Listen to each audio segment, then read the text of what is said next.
लोक देवताओं की धरती माने जाने वाले राजस्थान में बाबा रामदेव महाराज या फिर यूं कहे रामसा पीर बेहद ही सुप्रसिद्ध लोक देवता माने जाते हैं, जो राजस्थान की शौर्य की धरती पोखरण में स्थित रामदेवरा में बसे हुए हैं।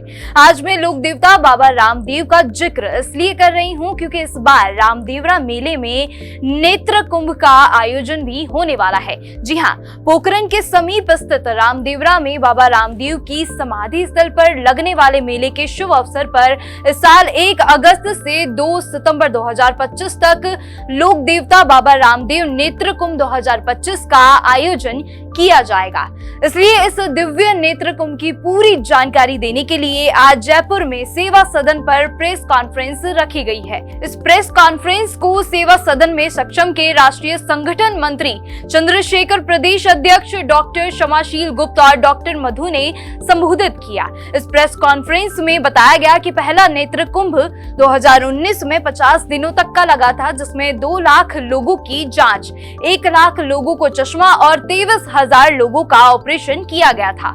लेकिन क्या आप जानते हैं आखिर ये नेत्र कुंभ क्या है और आपको इसमें क्या क्या सुविधाएं मिलने वाली है? तो चलिए आज इस वीडियो में हम नेत्र कुंभ के बारे में ही चर्चा करने वाले हैं। जैसा कि नाम से ही समझ आ रहा है कि नेत्र कुंभ, जिसमें सभी आयु वर्ग के लोगों की आंखों से जुड़ी समस्याओं का समाधान किया जाता है, वो भी मुफ्त में, जिसका आयोजन सक्षम संस्थान जयपुर द्वारा किया जा रहा है। नेत्र कुंभ का आयोजन इससे पहले प्रयागराज में महाकुंभ के दौरान किया गया था, जिसमें लगभग 2.37 लाख मरीजों की जांच की गई थी। प्रयागराज में आयोजित नेत्र कुंभ की अपार सफलता, जो वर्ल्ड रिकॉर्ड में भी दर्ज है, के बाद अब जन सेवा की ये अनूठी पहल रामदेवरा की भूमि पर अपनी नई यात्रा की शुरुआत करने वाली है, जिससे ये अभियान हजारों लोगों की आंखों की जांच, ऑपरेशन और नेत्र दान के माध्यम से नई रोशनी देने वाला है, जो कि अब राजस्थान के कोने कोने से श्रद्धालुओं को जोड़ने का भी काम करेगा।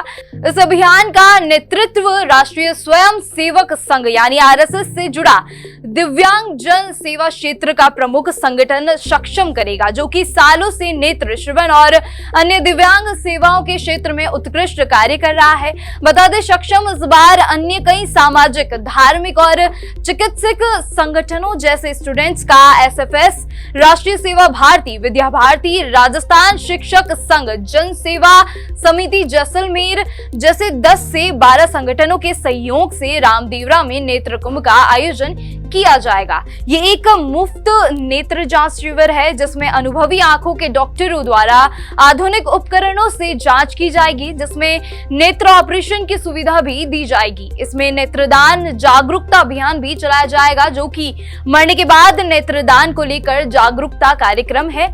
इस सेवा शिविर में भोजन, विश्राम, प्राथमिक उपचार और जानकारी केंद्र भी होने वाला है। इस नेत्र कुंभ में प्रतिदिन लगभग 4,000 लोगों की आंखों की जांच से लेकर इलाज तक की सुविधा की गई है। साथ ही इस आयोजन में धार्मिक, सांस्कृतिक संगोष्ठियों यानी कि कॉन्फ्रेंस भी होने वाली है, जो रामदेव बाबा की शिक्षाओं पर आधारित होगी। आपको बता दें, बाबा रामदेव की भूमि पर इस आयोजन का उद्देश्य सिर्फ चिकित्सा नहीं, बल्कि समाज में समरसता, संवेदना और सहयोग की भावना को भी जागृत करना है। सक्षम और आरएसएस की प्रेरणा से यह आयोजन समाज के हर वर्ग को जोड़ने जा रहा है, जिसमें डॉक्टर, स्टूडेंट्स, युवा, ग्रामीण, स्वयंसेवक, धार्मिक संस्थाएं और आम श्रद्धालु शामिल होंगे। ये जो ऑपरेशन आपके द्वारा करवाया जाएगा तो सेलेक्टिव पीपल्स के लिए होगा या फिर सभी लोगों के लिए होगा, जिन लोगों को नीड है ऑपरेशन की? हमारे नेत्र कुंभ में जिनकी भी नेत्रों की जांच होगी और जितने भी रेफरल केसेस होंगे, उन सभी को हमने एक सॉफ्टवेयर बनाया है और उसमें 200 से अधिक आंखों के अस्पताल उसके अंदर हैं। उन सभी को हम रेफर करेंगे और बाद में उन सब से आग्रह करके जितने भी लोग आइडेंटिफाई होंगे उन सभी का ऑपरेशन निःशुल्क हम कराने वाले हैं। अच्छा, तो उन लोगों को कैसे पता चलेगा कि आप सेलेक्ट हो चुके हैं ऑपरेशन के लिए? वहां पर एक रेफरल काउंटर अलग से है, तो जो लोग भी डॉक्टर बोलेंगे भाई आपको ऑपरेशन की रिक्वायरमेंट है, तो रेफरल काउंटर पर जाकर के उनको एक रेफरल फॉर्म हम देंगे कि इस हॉस्पिटल में, उनको पूछेंगे कि इस लिस्ट में आपके नजदीक कौन सा हॉस्पिटल है, तो वहां आपको जाना है, वो पर्चा देंगे उनको, उस हॉस्पिटल को भी एक मेल जाएगी और वहां स्टेट कोऑर्डिनेटर जो हमारे हैं वो भी वहां जाकर के उनको मोटिवेट करके उनका ऑपरेशन करवाने में मदद करेंगे। इसका पूरा एक तंत्र हमने विकसित किया है।